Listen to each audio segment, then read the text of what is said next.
What's going on, guys? It's Cimoooooooo. So today I'm bringing to you the $30 Charmer Structure deck profile. This is always something I like to do as a little bit of fun every time we get a new structure deck that's released. And I gotta tell you guys, this one was a challenge. This is not Salamangreat, this is not Dinosaur, this is Charmers, and this archetype needs a lot of help. Don't take this into a large tournament, especially this $30 iteration, thinking you're gonna do particularly well. This is something you can play for fun. There are some pretty neat interactions, and we'll talk about those a little bit later in depth, but this is definitely a more casual deck for sure. There's definitely some like upgrades if you want to make it at least like even more competitive, if you want to spend beyond the $30, but for the purposes of this, it's going to be very low key. So let's go ahead and get right into it. But before we do, Ultimate Guard was kind enough to send me these brand new Japanese size katana sleeves. For any of you guys who know KMC, they are very reminiscent of that. And I got to say that these sleeves are gorgeous. I like this little color here. I'm actually one of the first people to get my hands on these. And so maybe pick these up if you guys see them, because I'm actually liking these a lot. I'm a player's choice fanatic, and I have been for years, but the way these feel, I actually can understand now why the Magic and Pokemon communities raved about these, because these are really, really nice. But in any case, let's go ahead and get into the deck. So actually, I want to go ahead and do it this way, because Hita looks way better on top. We're going to go ahead and start off with the 3 Ausa, the 1 Area, the 1 Win, and the 1 Hita for our Charmer lineup. Now, you might be wondering why we're going with these 6 in particular. So the thing is, we want to have monsters, spellcasters specifically, that have 1850 attack and 1500 defense. And you're going to see that once we get to those cards specifically why that is. The reason for this particular lineup is we want to have all 4 at least at a very minimum, because this is a deck that has to have multiple attributes for some of the card effects to go off, which is also part of the weakness of this deck. But the Earth one specifically, we're playing the level 5 that can summon itself out from the deck that actually allows you to revive a monster from the graveyard. So the Earth one, since we're not really playing a lot of Earths, I wanted to maximize out on this one because I think it's the best one for that purpose, and that's why we want to do that. Aside from that, these 6 cards do like absolutely nothing. I mean, they're just 1850, 1500, and that's like somewhat relevant. They're kind of big, but other than that, their actual main effect like really doesn't matter all that much. It's like okay. So like piercing damage is like fine, but you need to play them for the rest of the deck to kind of function, and we're going to go ahead and cover into that now. Here's our 1 copy of the Awakening of the Possessed, the Nefariouser Archfiend. So again, like I said, you're able to summon this from the deck. It's able to revive something if it special summons itself with its own effect, and then if it leaves the field, you're able to get a search off, which is pretty nice. It's also just good because it's 2000 attack. I think this as a 1-of is fine. It's also very searchable. So again, that's where we're playing 3 of the Earth Charmer specifically. Now we're getting into the like the Vassals. I don't really know what exactly to call these, but we're playing 2 Gigabyte, 1 Ranryu, and 1 Inari Fire. Another reason why we're playing the Earth is because again, none of these are Earth attribute, because the Earth one is just not good. Gigabyte is able to special summon itself to the field. People who played in older formats like with Pepe and stuff are going to know this card. Ranryu allows you to special summon a monster from the graveyard if it leaves the field, and Gigabyte can actually search either one of these because they're 1500 attack, 200 defense, and Inari Fire can actually bring itself back from the graveyard during the standby phase, I believe. So these are all good though, because they can all special summon themselves if you control any of a spellcaster on the field, so it allows you to get multiple attributes onto the board very easily. And so again, that also makes sense for the Ausa, because if you get Earth Ausa in any one of these, you have 2 different attributes, and that's going to make sense once we get to some other cards a little bit later on. It's also cool because these aren't once per turn. You can do some like cool shenanigans like just floating into one another to ensure that you always have a card on board. Doesn't happen too often, but it's still pretty neat.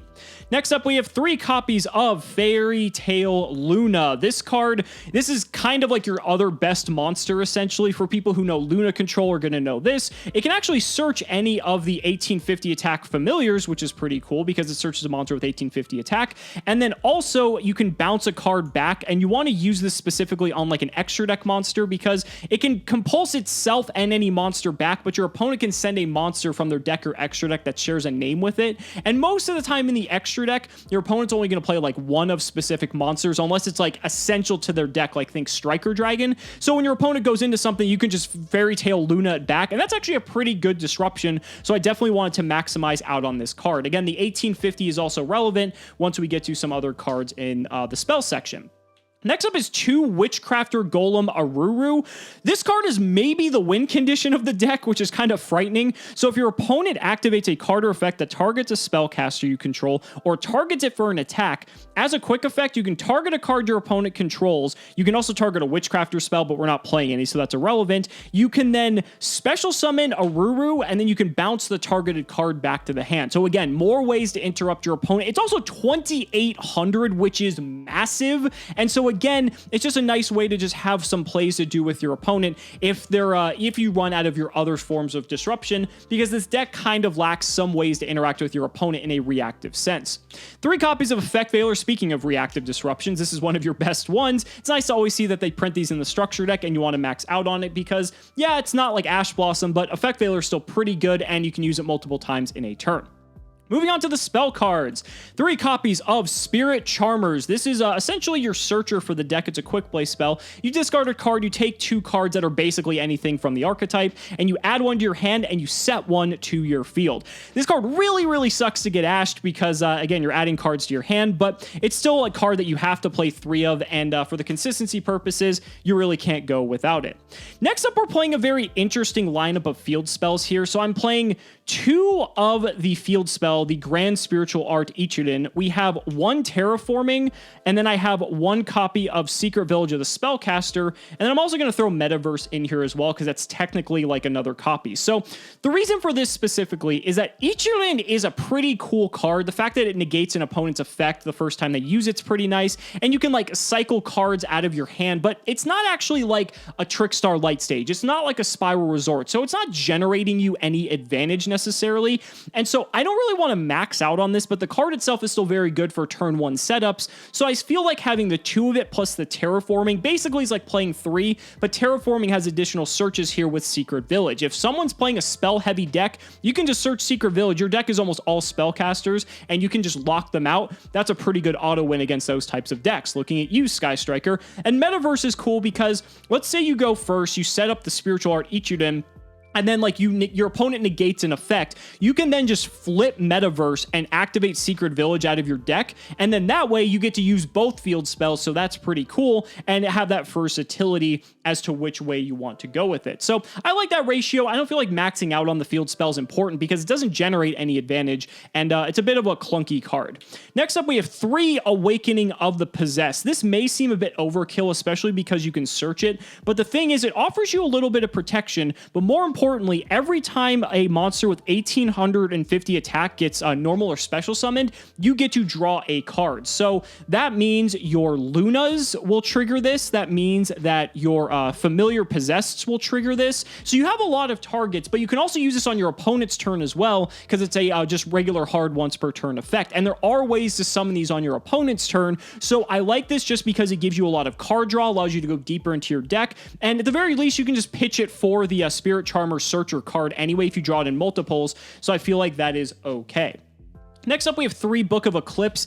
I feel like main decking this is pretty necessary to kind of compete at any sort of competitive level. If you're going first, this is nice because you can just set it and just have it as another defensive card. If you're going second, however, though, you can use it to basically force an interruption from your opponent. Because the thing is, even though a lot of decks use Link monsters nowadays, a lot of them are playing synchros. Like, look at Infernoble Knight, look at Dragon Link. They end on stuff like Borreload Savage Dragon, Herald of the Artlike. And so the thing is, when you have Book of Eclipse, this will demand your opponent to respond to it. Otherwise, you're going to flip all their stuff face down, and it's going to be a problem for them. So I really like this card for that. Yeah, I can potentially draw them cards, and that's the downside. You can also use it more proactively and just stop them from linking off in the first place, which is also kind of cool. But a very versatile card, and I like it for the purposes of this build. We also have the 1 Regeki because it's Regeki, and honestly, this might be the best piece of removal in the entire deck.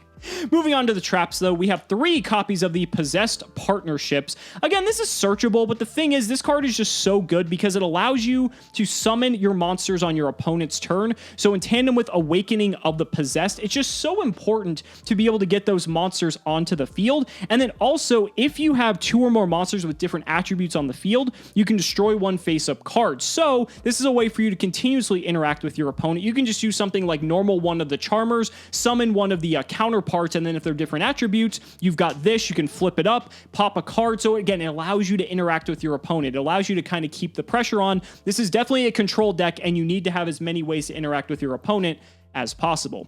The last 3 cards in the deck are just 3 copies of Dimensional Barrier. This could be any cards from the side deck, really, I would say. And the reason I picked Barrier is because Solemn Warning's good, but the problem is with Solemn Warning is that your opponent can destroy it before you actually do the summon. And Dimensional Barrier, if they target it with any sort of removal, it's a lingering effect. This card is very unfair in a format that has Zodiac, you can call Xyz. Even against like decks like Dragon Link and Infernoble Knight, you can still call Synchro, and then they're not going to be able to go into Savage Dragon. They can't go into Herald of the Arclight, so their plays get stifled quite a bit. Yeah, they can still go into Link monsters and maybe like OTK you through that means, but at least it stops them from setting up a way that's going to make it difficult for you to play on the following turn. And I really like that this is a lingering effect because it's very difficult to interact with, where again, Solemn Warning is a card that can kind of just be popped preemptively and is much more difficult to be able to properly resolve when it's going to give you the maximum value.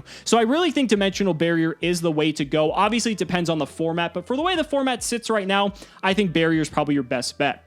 Moving on to the side deck, though, the nice thing about this deck is you can actually play a pretty decent side deck. So we have 3 copies of Denko Sekka for your back row decks. This is maybe a little bit excessive because, again, this does commit to your normal summon, but if your opponent's on like something like Guru or Altergeist or any of the back row decks, Eldritch, I suppose, as well, Denko can be a nice way to kind of slow those decks down. 3 copies of Twin Twister. This is, again, just kind of keeping in line with the spell and trap removal theme. We don't really want to main deck it. Not a lot of the top competitive decks play a ton of spells and traps, especially that you can really Twin Twister. So I feel like that's why this card's just best in the side deck. It makes the most sense.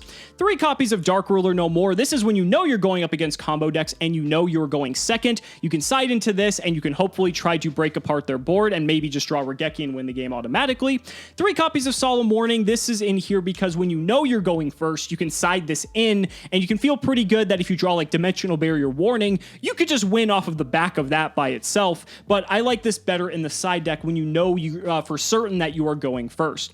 Lastly, 2 more Secret Village of the Spellcasters. These last 3 are really interchangeable, I feel like. Secret Village, if your opponent's on just a spell-heavy deck, this card can kind of just lock them out. And so it's another way to just ensure you can maybe get to multiple copies of it. And then I'm playing 1 Unpossessed. I wanted to play this card like somewhere in the main deck, but it's like super situational. And so like I kind of just decided to throw it in the side deck because I didn't know where else to really put it. But guys, that is going to wrap it up for the Charmer Structure Deck $30 challenge. I really hope you guys enjoyed. Be sure to let me know down in the comments what you think. I really love to hear your thoughts. Thank you guys so much for watching the video. Be sure to like the video as always. Subscribe to the channel for more amazing Yu-Gi-Oh content. And if you found this video informative, consider supporting me on Patreon or becoming a YouTube channel member. Just by showing your support in any way that you can, you're investing in my ability to continue bringing you amazing Yu-Gi-Oh content. So thanks so much again, and we'll see you next time.